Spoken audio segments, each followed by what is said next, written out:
જય પ્રભુ ઈસુ। આજે સવારનો સમય દૈનિક વચનમાં આપનું હાર્દિક સ્વાગત છે। આજે સવારનો સમય જે વચન આપણે મનન કરવા જઈ રહ્યા છે ગીત શાસ્ત્ર 34મો અધ્યાય તેનું 4થું અને 5મી કલમ મારી સાથે તમે વાંચો અને તમે જરૂર સાંભળજો। મેં યહોવાની શોધ કરી અને તેમણે મને ઉત્તર આપ્યો અને મારા સર્વ ભયમાંથી મને છોડાવ્યો। તેમની તરફ જુઓ અને પ્રકાશ પામો, એટલે તમારા મુખ કદી જખવાણા પડશે નહીં। આવો આપણે પ્રાર્થના કરીએ। અમારા સર્વશક્તિમાન ઈશ્વર પિતા, અમે તમારી પાસે આવીએ છીએ પ્રભુ। તમે અમારા દેવ થયા છો પરમેશ્વર, તમે અમારા સહાયકારી પરમેશ્વર પ્રભુ। આજનો દિવસ પણ પ્રભુ અમે અમારું જીવન તમારા હાથ પર સમર્પણ કરીએ છીએ। આ વચન આજે પ્રભુ અમારા માટે ફળદાયક પ્રભુ, અમને તમારામાં ફરી એકવાર રોપનારા પરમેશ્વર, ફરી એકવાર પ્રભુજી તમારામાં પરમેશ્વર આગળ વધવાના એક વચન અમારા જીવનમાં સાબિત થાય પ્રભુ। એ શીખવા માટે અમને તૈયાર કરો પ્રભુ। તમે અમારી પ્રાર્થના સાંભળી બદલ આભાર, ઈસુના પવિત્ર નામથી માંગુ છું, આમેન। ગીત શાસ્ત્ર 34 આપણામાંથી મુખ્ય ભાગના લોકોને ગમતું એક ગીત શાસ્ત્ર છે, કેમ કે એને કંઈક વચનો આપણે દરેક લોકો જાતે આપણે એની સાથે કનેક્ટ કરી શકનાર વચનો છીએ અને આપણે દરેક વચનોમાં ઉત્તેજન પ્રાપ્ત કરનાર વચનો છીએ। માટે આજે જે વચન હું તમારી પાસે લઈ છું એ આપણા ગુજરાત ડિસ્ટ્રિક્ટના જે આપણું કેલેન્ડર છે, કેલેન્ડરના આ મહિનાનું વચન જ છે, પણ એનું શરૂઆતના ભાગ જ મને ઘણીવાર મને ચેલેન્જ કરનારા, મને ઉત્સાહિત કરનાર વચનો છે અને એ માટે હું આ વચન તમારી પાસે લઈ આવી છું। મેં યહોવાની શોધ કરી। આ દાઉદ રાજા ગીત શાસ્ત્ર 34 લખે છે અને જ્યારે આ ગીત લખતા હોય એના જીવનમાં ઘણા બધા સંકટોમાંથી થઈને આ ગીત લખે છે અને વચન 4માં એમ કહે છે કે મેં યહોવાની શોધ કરી। વાલાઓ, હું અને તમે પ્રભુની શોધ ક્યારે કરીએ છીએ? આપણે માણસો કેવા છીએ ખબર છે? જ્યારે દુઃખમાં, તકલીફમાં, સંકટમાં, બીમારીમાં, જ્યારે આપણે પ્રશ્નોની વચ્ચે ઊભા હોય ત્યારે આપણે એની શોધ કરીએ છીએ। ના, દિવસના દરરોજ દરેક પળમાં આપણે તેની શોધ કરવાની જરૂરત છે। આપણે જ્યારે તેને શોધ કરીએ છીએ તે આપણા જીવનમાં કાર્ય પણ કરે છે। હાલેલુયા। કે યશાયા પ્રભુદત્તના પુસ્તકમાં એવી રીતે લખે છે કે યહોવા મળે ત્યાં તેને શોધો, એવી રીતે પરમેશ્વરનું વચન લખવામાં આવ્યું છે।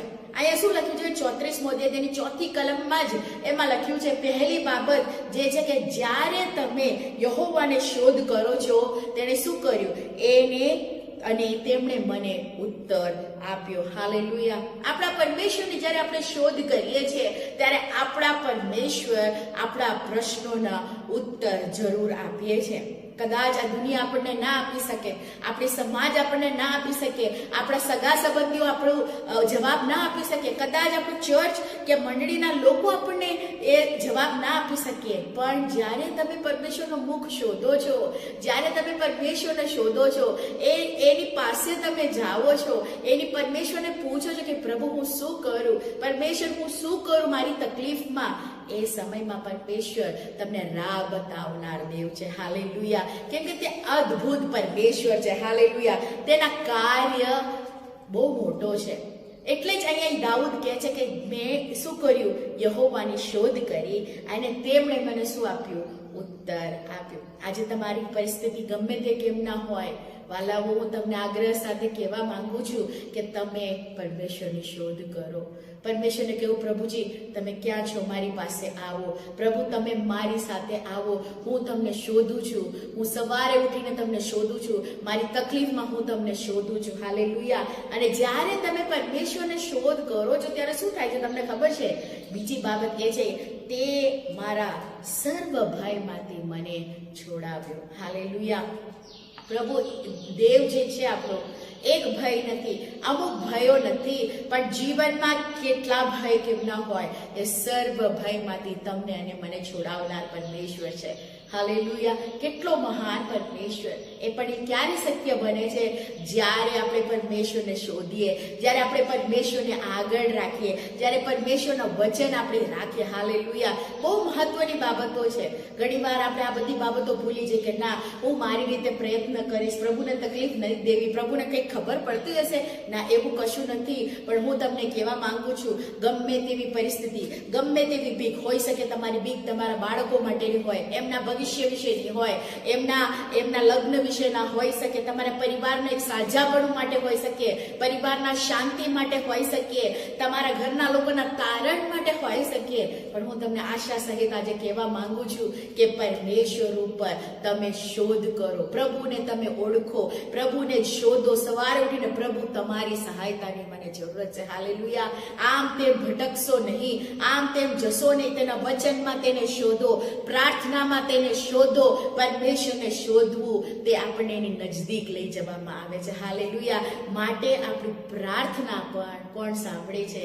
પરમેશ્વર સાંભળે છે. પહેલી બાબત જે મેં કહ્યું, જ્યારે આપણે તેને શોધ કરીએ છીએ તે આપણને ઉત્તર આપે છે. બીજી બાબત શું કહે છે કે તે સર્વ ભયમાંથી આપણને છોડાવે છે. એ છુટકારો આપનાર પરમેશ્વર છે.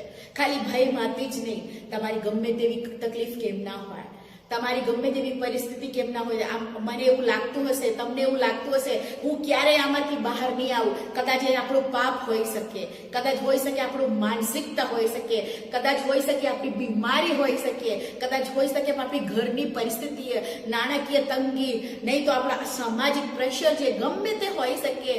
પણ હું તમને આશા સહિત પ્રભુનું વચન આજે સવારે આપવા માંગુ છું કે પરમેશ્વરને શોધો એટલે એ તમને તમારા સર્વ ભયમાંથી છોડાવનાર છે. હાલેલુયા. જ્યારે પ્રભુ ઈસુનો જન્મ થયો તો સૌથી મોટો આનંદની સુવાર્તા શું હતી?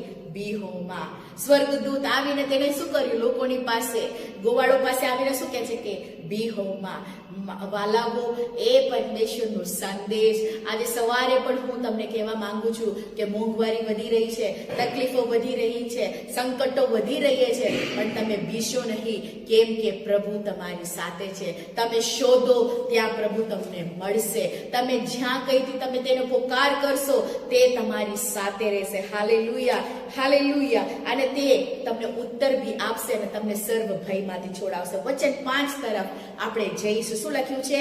તેમની તરફ જુઓ અને પ્રકાશ પામો એટલે તમારા મુખ કદી જખવાના પડશે નહીં. હાલેલુયા. આ વચન મને બહુ ગમે છે. હંમેશા હું વાંચું છું, મને બહુ આશા આપનારી વચન છે. શું લખ્યું છે? કોની તરફ?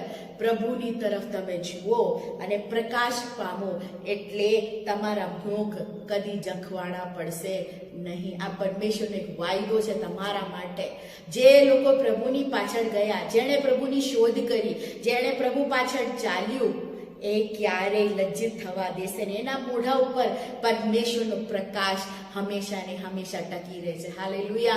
એના મોઢા ઉપર પરમેશ્વર હંમેશા પ્રકાશિત થઈને રહે છે. હાલેલુયા. એને ક્યારેય લજ્જિત થવા દેશે ને, એનું મોઢું ક્યારેય નીચું પડવા દેશે નથી. એટલે માટે કે છે તેમની તરફ જુઓ અને પ્રકાશ પામો એટલે તમારા મુખ કદી જખવાના પડશે નહીં. આપણે પ્રકાશ પામવું જરૂરી છે. પ્રભુ પાસેથી પ્રકાશ પામવું જરૂરી છે. ઘણીવાર આપણે એમ જોઈએ છે કે હું ફલાણા વ્યક્તિને ઓળખું, નહીં તો મારા ફલાણા વ્યક્તિ જોડે મારું સંબંધ હોય, ઓળખાણ હોય તો લોકો મને ઓળખશે, લોકોની નજર મારી ઉપર રહેશે.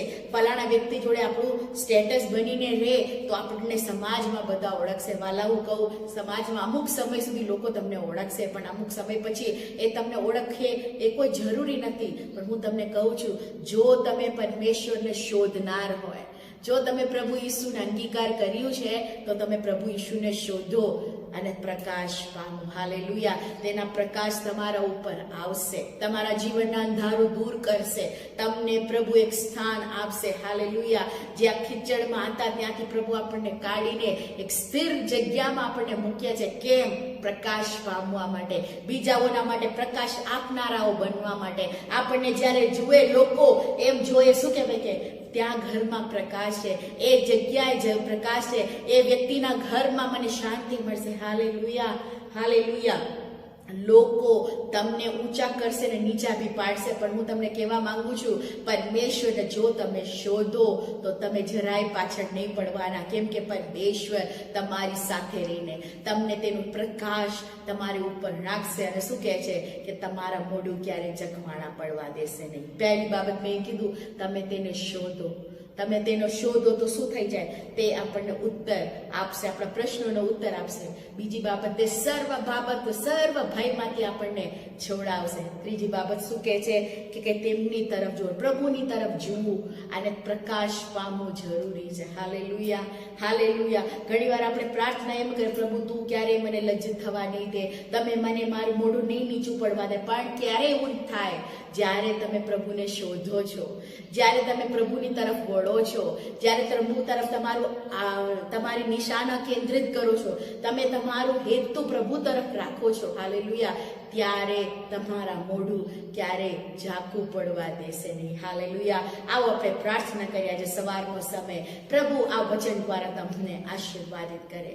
અમારા સર્વશક્તિમાન ઈશ્વર પિતા, અમે તમારી પાસે આવીએ છીએ. આ વચન તમે અમને આપ્યું માટે આભાર. આ મહિના આખો તમે અમને ચલાવી રહ્યા છો માટે આભાર. પ્રભુજી, અમે જાણીએ છીએ કે પ્રભુજી ક્યારે તમે અમને લજ્જિત થવા દેશે નહીં, અમારા મોઢાને પ્રભુ ઝાંખું થવા દેશે નહીં. પ્રભુ, કેમ કે અમે તમારા તરફથી પ્રકાશ પામવા તૈયાર છે. હાલેલુયા. પ્રભુજી, અમે તમને શોધવા માટે આજે સવારે તૈયાર છે, જીવનના અંત સુધી તમને શોધવા માટે. પ્રભુજી, તમારી પાસેથી ઉત્તર મેળવવા માટે. હાલેલુયા. અમને ભયમાંથી છોડાવીને એક નિર્ભય જીવન જીવવા માટે તમે કૃપા કરનાર છો માટે તમારો આભાર. આ વચન સાંભળનાર દરેકને તમે આશીર્વાદિત કરો. એની સાથે અમે પ્રાર્થના કરીએ છીએ, આ જે કોઈ વ્યક્તિનું બર્થડે છે પ્રભુજી, જે લોકોનું વર્ષગાંઠ છે, લગ્નના વર્ષગાંઠ છે, તેમને આશીર્વાદિત કરો. જે કોઈ જરૂરતમંદ છે, સાજાપણાની જરૂરત છે, તમે તેઓની સાથે રહેજો. આશાવિહીનોને પ્રભુ તમે આશા આપો એવો અમે માંગીએ છીએ. પ્રભુ, આજનો દિવસ તમે અમને આપ્યો માટે આભાર. આજનો દિવસ આશ્ચર્ય રીતે તમે અમને ચલાવો એવું અમે માંગીએ છીએ. પ્રાર્થના સાંભળી બદલ આભાર. ઈશ્વરના પવિત્ર નામથી અમે માંગીએ છીએ. આમેન.